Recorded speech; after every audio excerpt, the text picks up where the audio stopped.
The Galaxy Note 10 is usually the Swiss Army knife of all smartphones. It's the phone that has everything and can do everything. Or at least it used to be before Samsung removed the headphone jack. Today we're going to review the Galaxy Note 10 Plus from the inside, see what makes it tick, and see if there was actually room for that jack. Let's get started. You have to hold the power and volume down button at the same time to turn off the phone, because that makes a whole lot of sense. Let's get started.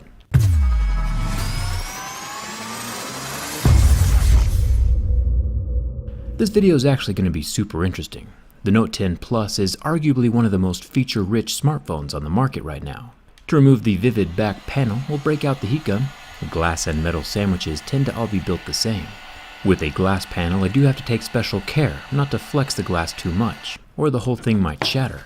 Once the adhesive is warmed up and softened underneath the glass, my suction cup can pull up and my razor blade and pry tools can slice through the adhesive that's holding the panel to the frame.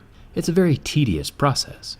The inexpensive plastic Galaxy A50 was just as colorful as this Note 10, and it used a plastic panel, which is way more durable than glass.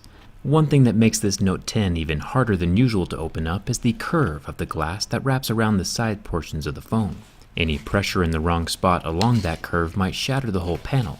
With enough time, patience, and a slight headache from looking at this flashy tie-dyed tech, we finally get the back panel to separate from the phone. The rear glass doesn't have any electronics attached to it. All the wireless charging is built into the phone body. To go deeper, we'll have to remove 14 normal Phillips head screws. Thumbs up to Samsung for not using proprietary screws. Once those are out, I can fold over the metal plate and unplug the golden battery connector. The wireless charging coil is plugged in right next to it. Unplugging that releases the wireless coil from the phone. You might be thinking to yourself, hey Jerry, why do you keep calling this black sheet a coil? That's because it is.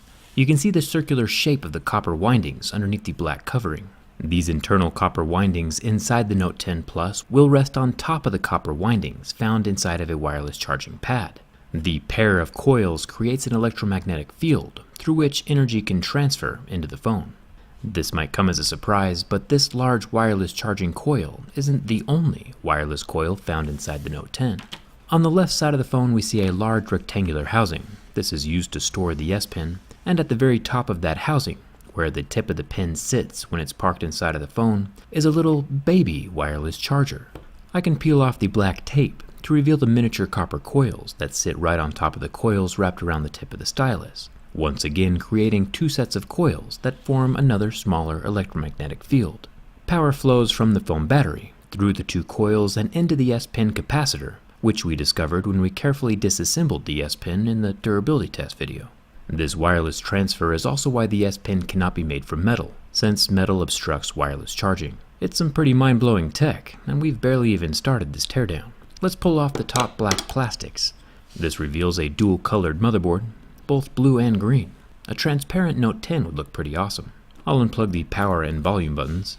The connectors just unplug like a little Lego. I can remove the front-facing camera. It's a 10 megapixel little guy with no optical image stabilization. The black square here in the center of the motherboard is the earpiece. Strangely enough, it's in a weird location. We'll dig more into that in just a second. I'll pop off the 3 ribbon cables down here along the bottom of the motherboard, along with another ribbon on the right side, each unsnapping like a little Lego. Then I can remove the SIM and SD card tray. Remember that Samsung made 3 versions of this phone. The regular size Note 10 does not have an SD card slot. The dual-colored motherboard can lift away from the phone housing at this point. The reason why this motherboard is 2 colors is that it's actually 2 motherboards stacked on top of each other, kind of like we saw inside of the newer iPhones. It's a thick sandwich of really expensive technology. Surprisingly though, even with the extra thick motherboard, there's no thermal paste on the back, just a gray foamy pad-looking thing. Let's take a look at the cameras. This block of cameras is another piece of mind-blowing tech. The Note 10 Plus wide-angle camera is up top, with no optical image stabilization. Then there's a regular 12 megapixel normal camera, which does have OIS, and then a 12 megapixel 2x optical zoom camera at the bottom. This also has OIS. Samsung is the only manufacturer to release a variable aperture camera unit, just like, your pupils adjust inside of your eyeball to get the optimal light for your eye. This little circle opens and closes to get the optimal amount of light for Samsung's camera sensor, depending on the situation. It's pretty cool. The lens on the right side is a depth sensor. We've seen this pop up in a lot of phones lately, and it's only available on the Note 10 Plus. We're going to check out the copper cooling pad here in a second, but first we need to uncover the charging port. The black plastics come off easy enough, since we already took out the screws. The plastics contain the bottom loudspeaker. It's got the same little baffle balls hidden inside the speaker, like we saw in the OnePlus phones. It's a little ball pit for ants. I'll remove the 2 extension ribbons and the 3 additional screws, then the whole little charging port can come away from the frame of the phone. With the Galaxy S10, this port was not replaceable, so I'm glad Samsung changed their minds and didn't permanently attach the charging port to the motherboard again. Another change is that now we have a square vibration motor. This probably contains a similar taptic feel that the iPhones have. And we also have the same water-resistant mesh over the speaker and microphone openings that we've seen inside the phones for a couple of years now. These help the Note keep water out for its IP68 rating. What about the question, is there actually room in here for the headphone jack? The answer is yes, there is always room. The circuit boards can be designed and rearranged however Samsung wants. Proof of that is here with the double-stacked motherboard. Stacking the motherboard allows for more room. They could just have easily stacked parts of the lower charging port board and added the headphone jack at the bottom, or stacked more of the upper board onto each other to make room for the port up top. Easy peasy. It's no coincidence that Apple removed the headphone jack at the same time they launched their wireless AirPods, or that OnePlus lost the headphone jack when they launched their Bullet headphones, or even the Pixel lost the headphone jack when they launched the Pixel Buds. And now Samsung lost the jack as they pushed their wireless Galaxy Buds. Coincidence? Absolutely not.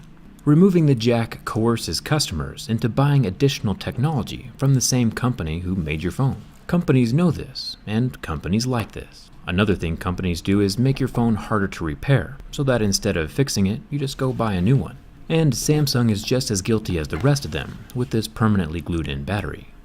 Each bend of this battery as I try to remove it is super dangerous. The internal layers could pinch together and short out at any moment, causing a fire. You would think that Samsung would want to avoid exploding batteries and just add easy-to-remove pull tabs like Apple does, especially considering their history. And as the largest smartphone manufacturer in the world, Samsung should be leading the way with battery pull tabs or gentle adhesive, so that 1, I don't blow my fingers off, and 2, so that I can stop saying Apple has them beat in one area. That's more painful than losing a finger. The battery of the Note 10 Plus is a 4300 mAh. The regular Note 10 would be a 3500 mAh. Another mind-blowing piece of tech inside this Note 10 Plus is the super slim underscreen fingerprint scanner, glued directly underneath the screen. During my Galaxy S10 teardown video, I broke open the whole phone to show the insides and talk more about how this works. Today though, I'm going to keep the Note 10 in one piece, so hopefully it'll still turn on when I put the whole thing back together. Seeing the outline of the scanner with my LED light is pretty cool though. There are a few things left before we reassemble the phone. A water damage indicator sticker here next to the SIM card tray opening. And then we have the earpiece, which is strangely pretty far away from the actual earpiece grill location. Popping it out reveals that it is indeed a speaker and not the under-display vibrating technology we saw inside the LG G8.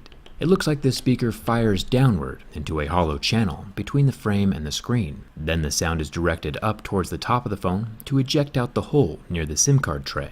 There is also a super incredibly thin opening between the front glass and metal top of the phone. It's pretty hard to see since it's only 5 human hairs thick. I actually use human hair to measure everything, which explains a lot. Finally, we come to the heat pipe, or vapor chamber as Samsung calls it. We normally only see this type of cooling in high-end gaming phones, like the Razer Phone 2 or the Black Shark 2. It's cool to see the technology making its way into non-gaming phones. As we know, solid copper is a great conductor of heat. It pulls away heat from hot objects like processors and goes and dissipates that heat elsewhere inside the phone. Heat pipes are more efficient than a copper slab because of the liquid inside the pipe. Vapor chambers, like the one we see here, take cooling to a whole new level, beyond that even of heat pipes. Slicing the vapor chamber open, we can see that it's a hollow pouch, with plenty of room inside for liquid to move around. The liquid will vaporize at one end where the processor is heating up, and then cool down as it reaches the far end of the chamber, only to be wicked back again to the processor by the copper strands and copper mesh capillary action, so it can start the whole process over again. It's kind of like a liquid cooling system built for PCs, but crammed down into a really small space. The liquid is still present here in the pouch, even after I opened it up and messed around with the insides. The wire wicking mesh is pretty interesting. The copper vapor chamber does a good job of helping the phone run efficiently, but it's not mandatory for functionality. The phone should still work and turn on without this in place. We'll see if that's true in just a few seconds as I reassemble the phone. The Note lineup used to be the absolute pinnacle of everything that Android phones were capable of, so I'm sad to see now that Samsung dropped even one useful feature like the headphone jack. But even without that feature, it's still one of the most, if not the most, well-designed and feature-rich cell phones you can buy right now. So if you're looking for the best of the best, and willing to pay a premium for 100% of what smartphones are capable of right now, this is probably the phone to get.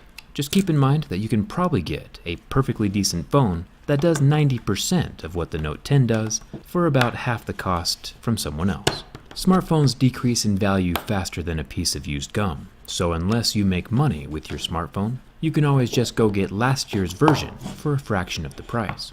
There aren't very many substantial improvements between one year and another. And would you look at that? The whole thing still turns on. Gotta love that. The Note 10 Plus is a very tempting phone. I'll probably upgrade at some point in the future when there's a price drop or I can find a good deal. But for now, I'll just stick with my 2.5-year-old Galaxy A Plus for a little while longer. Hit that subscribe button if you haven't already. It's free, and you get to see the insides of every flagship phone, which is like, super interesting. Come hang out with me on Instagram and Twitter, and thanks a ton for watching. I'll see you around.